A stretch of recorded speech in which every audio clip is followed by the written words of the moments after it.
నమస్తే, welcome to our channel. నేను పద్మిని. ప్రస్తుతంతో పాటు ప్రముఖ ఆధ్యాత్మికవేత్త, సూర్యోపాసకులు, sun spiritual society founder Vikramaditya గారు మనతో పాటు ఉన్నారు. మాట్లాడదాం. నమస్కారం సార్. సూర్యోస్మి తల్లి. సార్, గురువు యొక్క మార్పు జరిగింది. 12 ఏళ్లకు ఒక్కసారి మాత్రమే కర్కాటక రాశిలోకి వస్తారు. మనకి విదితమే ఇది. కర్కాటక రాశిలోకి వచ్చారు 2వ తారీఖున. అలాగే యమునా నది పుష్కరాలు కూడా వచ్చాయి. మరి గురువు మార్పు రీత్యా ద్వాదశ రాశులకి ఆయన ఉచ్చస్థితిలో ఉండడం చేత ఎటువంటి ఫలితాలను ఇస్తారు? అన్ని వేళలా ఉచ్చస్థితిలో ఉండరు కదా, సో ఎటువంటి ఫలితాలు ఇస్తారు ఒకసారి మీ ద్వారా తెలుసుకోవాలనుకుంటున్నాను సార్. ఎందుకమ్మా అంటే కర్కాటక రాశి ఆయనకి ఎందుకంత ఉచ్చస్థితి అంటే, ఇప్పుడు ఇక్కడ సుమన్ టీవీలో చాలామంది యాంకర్స్ ఉన్నారు. విక్రమాదిత్యకి పద్మిని గారికి ఉన్నటువంటి ఆ ఇంటరాక్షన్ ఎందుకు అంత బెటర్గా ఉంటుంది?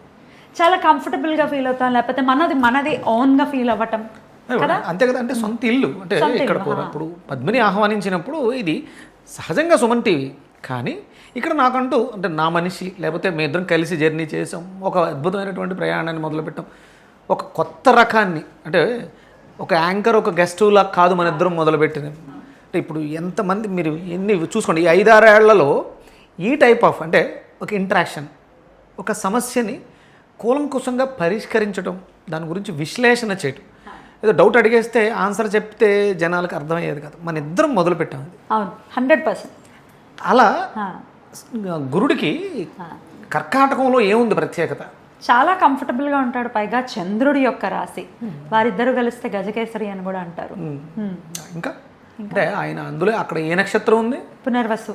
ఆయన స్వనక్షత్రం ఉంది. ఇంకా పుష్యమి, ఆశ్లేష. ఓకే, పుష్యమి నక్షత్రానికి అధిపతి ఆయనే, అంటే నక్షత్ర అధిదేవతగా ఉన్నాడు. అలాగే పునర్వసు నక్షత్రం, ఆశ్లేష. అంటే ఒక ఇంటిలో నేను చాలా హ్యాపీగా ప్లెజెంట్గా ఉంటున్నానంటే నాకు సంబంధించినటువంటి, నేను పద్మినితోటి ఎందుకు అంత బాగుంటాను అంటే తనకు సబ్జెక్ట్ ఉంది, నాకు సబ్జెక్టుని ప్రజెంట్ చేయాలనే తాపత్రయం ఉంది. కాబట్టి మా ఇద్దరం కలిస్తే ఒక మంచి ఎపిసోడ్ వస్తుంది. అలాగే చంద్రుడు కర్కాటక రాశి ఏదైతే ఉందో అది సహజ చతుర్థ స్థానం, అది డొమెస్టిక్ లైఫ్.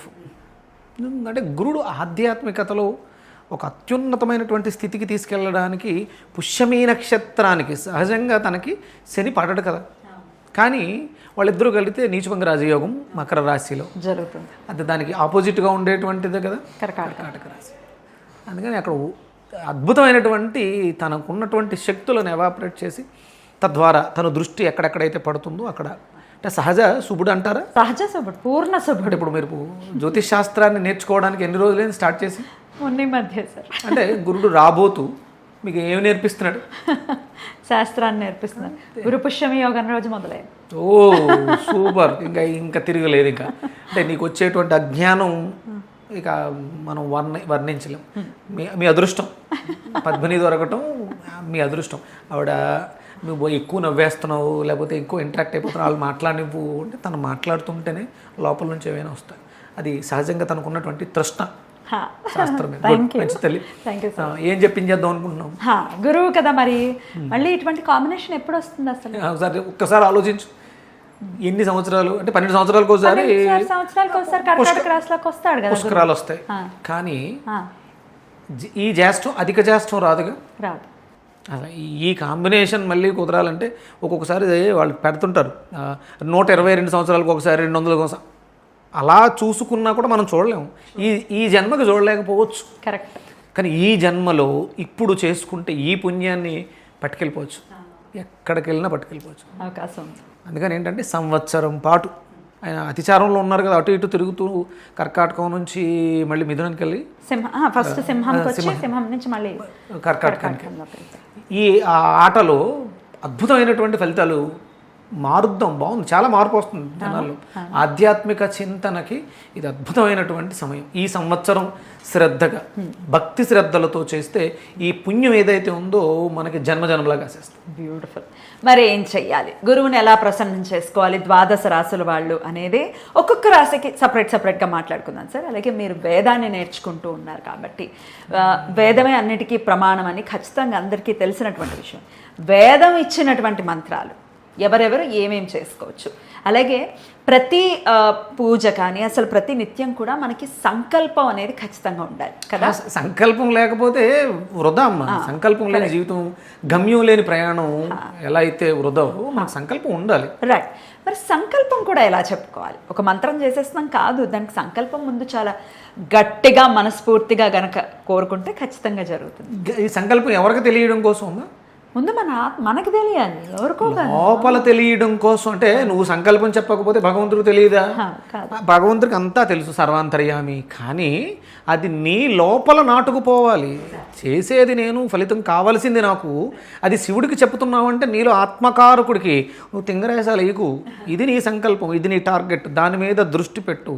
అంటే ఇప్పుడు మనం ఉన్న ప్రాంతం, పరాభవనామ సంవత్సరం, ఉత్తరాయణం, ఇలా ఇవన్నీ ఎందుకు చెప్తాము అంటే లోపల ఉన్నటువంటి మనకి లోపలికి మనం ప్రయాణం చేయడం కోసం, మనకే వినాలి, మనమే వినాలి, మన దృష్టి దాని మీద కేంద్రీకృతం అవ్వడం కోసం ప్రతిరోజు ఎవరైతే ఆ సంకల్పాన్ని చెప్పుకుంటారో అద్భుతాలు చూస్తారు. రైట్. ఎలా చెప్పుకోవాలి అనేది కూడా వీడియోలో ఏ రాశి వాళ్ళు ఎలాగ ఏ మంత్రం చదువుకోవాలి, ఎలా సంకల్పం చెప్పుకొని చదువుకోవాలి అనేది వివరంగా మనం అందిద్దాం సార్. మరి మొదలు పెడదామా? తప్పకుండా తల్లి. రైట్. ఇక ధనుసు రాశి, ఈ ధనుసు రాశి వారికి గురువు ఎటువంటి ఫలితాలను ఇవ్వబోతున్నారు సార్? సహజంగా అంటే ఇప్పుడు గురువే కర్కాటకంలోకి వస్తున్నాడు. అదే గురువుకు సంబంధించినటువంటి రాశి సహజ భాగ్యస్థానం అంటే నైన్త్ హౌస్ యొక్క స్థితి ఏంటి? నైన్త్ హౌస్ పూర్వపుణ్య స్థానంగా కూడా చెప్తుంటారు కదా సార్. అలాగే తండ్రి ధనస్సు, తండ్రిస్తాను, భాగ్యము, చాలా మంచి ఆస్పీషియస్ స్థానంగా చెప్తుంటారు.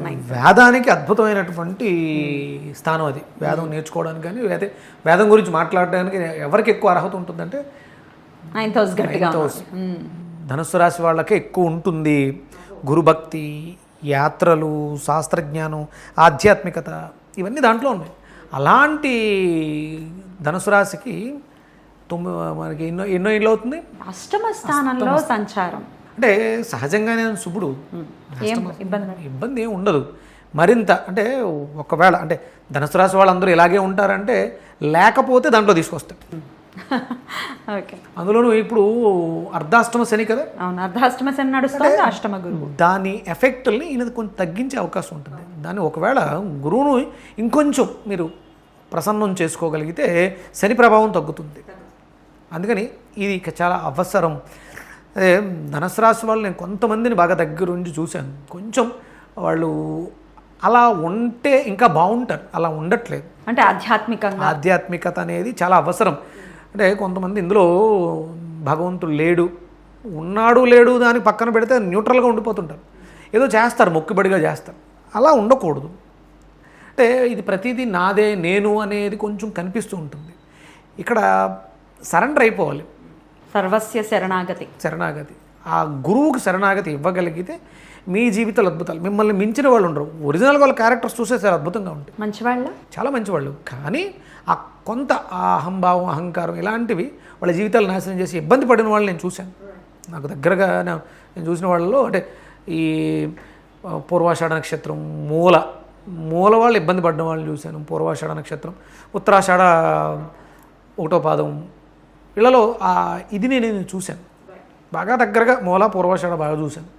ఉన్నారు ఆ ఇబ్బందులు. అంటే ఎంత పెద్దవాళ్ళైనా పెద్ద వాళ్ళలో కూడా ఉన్నారు. నేను పూర్వాషాఢ నక్షత్రాలు బాగా పెద్దవాళ్ళు, ఇంకా టాప్ ఎండ్ అనమాట. వాళ్ళలో ఆ అహంభావం ఎలా ఉంటుందో దగ్గరగా చూశాను, చాలా దగ్గరగా చూశాను. అంటే మనం పైకి కనిపించేవన్నీ మేకప్లే, వెనకాల ఎంత ఇబ్బంది ఉంటుంది, ఎన్ని డ్రామాలు అన్నీ ప్లే అవుతాయి అనేది దగ్గరగా చూసిన వాళ్ళకి తెలుస్తుంది. రైట్. అందుకని ఏంటంటే దాన్ని మార్చుకోవాలని. ఇప్పుడు గురువు ఇక్కడికి వచ్చాడు కాబట్టి, అష్టమంలో ఉన్నాడు కాబట్టి, మీలో నిగూఢంగా ఉన్న లోపలికి ప్రవేశించి మీలో నిగూఢంగా ఉన్నటువంటి ఈ తత్వాల్ని తీసేసి శరణాగతి, ఆ ఓపెన్ మైండ్తో ఉంటూ మీకు ఉన్నటువంటి అద్భుతమైనటువంటి ధార్మికత ఉంది, ధర్మగుణం, దానగుణం ఇవన్నీ ఉన్నాయి. కానీ ఎక్కడో కొంచెం నేను అనే అహంకారాన్ని తీసేస్తే ఇంకా అద్భుతాలు చూస్తారు. రైట్. మరి వీళ్ళు చదువుకోవాల్సినటువంటి మంత్రం ఏంటి సార్? ఇది మామూలుగా మనం ఋగ్వేదం నుంచి 40-51 బృహస్పతి అతి అదర్యో అర్హాద్ ద్యుమద్విభాతి కృతుమజ్జనేషు యద్దీదయచ్చవస వృత ప్రజాతాం తదాస్మ ద్రవిణం దేహి చిత్రం. ఇది వేదమంత్రం మొదటిది. దాంతోపాటు ఋగ్వేదం 4:54 బృహస్పతి ప్రథమం జాయమానో మహో జ్యోతిష పరమే వ్యోమన్ సప్తాస్యస్తు విజాతో రవేణ విసప్తరశ్మి రథమత్తమాంసి. ఇది రెండో మంత్రం. ఈ రెండు మంత్రాలని ప్రతిరోజు ఉదయం సాయంత్రం మీ ఓపిక ఎంత ఎక్కువగా చేసుకుంటే అంత బాగుంటుంది. అలాగే ఈ ఒక్క సంవత్సరం ఇది మన మనకి రావాలంటే మనకు మళ్ళీ ఎన్ని జన్మలు ఎత్తాలో మనకు తెలియదు. ఇలాంటి కాంబినేషన్ మనం చూడం. అధిక జ్యేష్టం, పుష్కరాలు అద్భుతమైనటువంటి సమయం కాబట్టి ఈ సంవత్సరం పాటు మీరు ఈ మంత్రాలని సాధన చేస్తే పూర్వపుణ్యాన్ని సహజంగానే మీలో ఉంది, బోళంత ఉంది, మరింత పెంచుకుని ఇది మనం క్యారీ ఫార్వర్డ్ చేసుకుని వెళ్ళొచ్చు. అలాగే అర్ధాష్టమ శని యొక్క ప్రభావాన్ని తగ్గించుకోవచ్చు. రైట్. సంకల్పం ఏం చెప్పుకోవాలి సార్? మనకి ఇంపార్టెంట్ సంకల్పమే. గురుగ్రహం యొక్క అనుగ్రహం కోసం ఇక్కడ గురుడే మళ్ళీ మీకు అయ్యారు అంటే డబల్ బోనాంజగా తీసుకోవచ్చు. సహజ భాగ్యం, మీ భాగ్యాన్ని పూర్వపుణ్యాన్ని పెంచుకుంటూ వెళ్ళిపోవడం కోసం గురుకృపా స్థిత్య ప్రాప్త్యర్థం వేద విద్య ఇది తరగని సంపదమ్మా. వేద విజ్ఞానం తరగని సంపద. మీరు ఎన్ని డిగ్రీలు చదివినా సర్టిఫికెట్ల రూపంలో ఉంటాయి, మీ బుర్రలో ఏమీ ఉండదు. కానీ వేదం నేర్చుకుంటే అది అద్భుతమైనటువంటి జ్ఞానంగా క్యారీ ఫార్వర్డ్ మీతో పాటు వచ్చేస్తుంది. అది వేద విద్య ధర్మజ్ఞాన ఆత్మ వికాస స్థిత్యర్థం సర్వాభీష్ట స్థిత్యర్థం బృహస్పతి ప్రీత్యర్థం గురుమంత్ర జపం కర్షి. ఈ సంకల్పం చెప్పుకొని ఈ మంత్రాన్ని యథాశక్తి అంటే 27 సార్లు 27 ఒప్పుకుంటే 54 108. దాంతోపాటు ఓం గ్రామ్ గ్రీం గ్రోం ఐం సహ బృహస్పతి నమః ఈ మంత్రాన్ని యథాశక్తి మీ ఓపిక 1000 అంటే సహజంగానే మీకు ఇది జీవితాంతం బ్రతికున్నంత వరకు కూడా గురువు అనుగ్రహం అవసరం, కాలం చెల్లేంత వరకు కూడా అవసరం. కాబట్టి ఈ మంత్రాన్ని ప్రతిరోజు మీ ఓపిక ఎంత ఎక్కువ చేసుకుంటారో ఈ సంవత్సరం మీరు ఒకసారి సిద్ధిని పొందేస్తే ఇక మళ్ళీ ఏం చేయక్కర్లే. సింపుల్గా ఒకసారి అనుకుంటే అస్త్రం వచ్చేస్తుంది బయటికి. ఈ సంవత్సరం సిద్ధిని పొందేద్దాం, అందరూ సిద్ధిని పొందేలా చేద్దాం. ఈ వీడియోని 10 మందికి షేర్ చేద్దాం. అందరి జీవితాల్లోనూ ఆ అద్భుతమైనటువంటి ఆ ధార్మిక సంపదని పెంపొందిద్దాం. తప్పకుండా చాలా అద్భుతంగా తెలియజేశారు. ఇక నెక్స్ట్ వీడియోలో మకర రాశి గురించి తెలుసుకుందాం. Thank you sir. నమస్తే. సూర్యోస్మిత. జై శ్రీరామ్. జై శ్రీరామ్.